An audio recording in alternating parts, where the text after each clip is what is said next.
फैसला सुनकर पूरा तमिलनाडु सदमे में है। अब 8 साल की लड़की हो या 18 साल की, लड़की हिंदू हो या मुस्लिम, लड़की यूपी की हो या एमपी की, अगर किसी बहन बेटी का रेप होता है तो रेपिस्ट को उम्र कैद की सजा नहीं, सीधे एनकाउंटर किया जाएगा। ஆதி தமிழன் ஆண்டவனானான், மீதி தமிழன் தற்குறியானான்.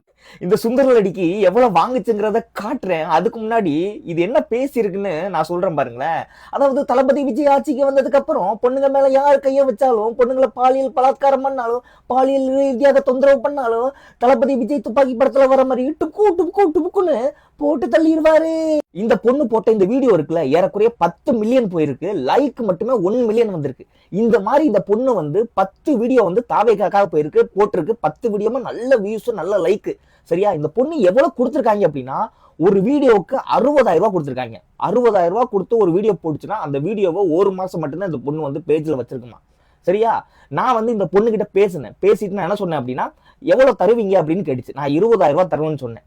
20,000 ரூபாய்க்கு நான் பண்ண மாட்டேன் அப்படின்னு சொன்னதுக்கு அப்புறம் நான் என்ன கேட்டேன் அப்படின்னா, நீங்க வந்து அந்த ஆல்ரெடி தளபதிக்கு வீடியோ போட்டிருக்கீங்களா, அதுக்கு எவ்வளவு வாங்குனீங்க அப்படின்னு கேட்டப்ப, உங்க நம்பர் கொடுங்க அப்படின்னு சொல்லி என் நம்பர் வாங்குச்சு. என் நம்பர் வாங்கினதுக்கு அப்புறம் அவங்க மேனேஜர் எனக்கு கால் பண்ணா அந்த ரெக்கார்டை நீங்க கேளுங்க.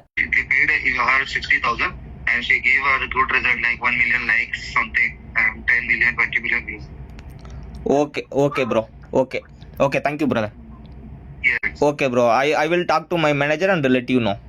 அந்த பொண்ணோட மேனேஜர் என்ன சொன்னா அப்படின்னா, ஒரு வீடியோக்கு 60,000 ரூபாய் அவங்களுக்கு வந்து நீங்க கொடுக்கணும் அப்படின்னு சொன்னா. அதோட அந்த பொண்ணுக்கே போய் நேரடியா மெசேஜ் பண்ண, இந்த மாதிரி உங்க மேனேஜர் வந்து 60,000 ரூபாய் தரேன்னு சொன்னாரு, எங்களால அவ்வளவு தர முடியாது, நாங்க 50,000 தரேன், நான் என் கம்பெனி மேனேஜர் கிட்ட பேசுறேன், உங்களுக்கு ஓகேவா அப்படின்னு கேட்டேன். அந்த பொண்ணு வந்து ஓகே அப்படின்னு சொல்லிட்டு, இதுக்கப்புறம் வந்து நீங்க வந்து இன்ஸ்டால எல்லாம் மெசேஜ் பண்ணாதீங்க, வாட்ஸ்அப்ல வந்து நீங்க மெசேஜ் பண்ணுங்க, என் மேனேஜர் கிட்ட பேசிக்கிங்க அப்படிங்கிற மாதிரி சொல்லிச்சு. நான் என்ன சொன்னேன், நாங்க கிளைண்ட் கிட்ட தான் டைரக்டா பேசுவோம் அப்படின்னு சொல்லி அந்த பொண்ணு கிட்ட நான் நம்பர் கேட்டேன். நம்பர் அந்த பொண்ணு கொடுத்துச்சு. எனக்கு ஒரு விஷயம் மட்டும் புரியல, இந்த பொண்ணு மட்டுமே 10 வீடியோ போட்டிருக்கு. அப்ப 6 லட்சம் ரூபாய் வந்து இந்த தாவேக்காரங்க பே பண்ணிருக்காங்க. எங்க இருந்து இவங்களுக்கு காசு வந்துச்சு? இந்த மாதிரி ஆயிரக்கணக்கான பேர் வீடியோ போட்டுருக்காங்க இந்தியா ஃபுல்லா. இவங்களுக்கு கொடுக்கறது யாரு? ஏதாச்சும் மிஷனரி குரூப் வந்து உள்ள கொடுக்குதா, இல்ல லாட்டரி குரூப் கொடுக்குதா? மனுஷன் பொய் பேசலாம்டா, ஏக்கர் கணக்கில் பேசக்கூடாது. இங்க உள்ள தாவேக்கா தற்குறிகளே பரவாயில்ல போல. இந்த கிந்திக்காரங்க காசை வாங்கிட்டு உருட்டு இருக்கே அப்பா, உலகமாக உருட்டுற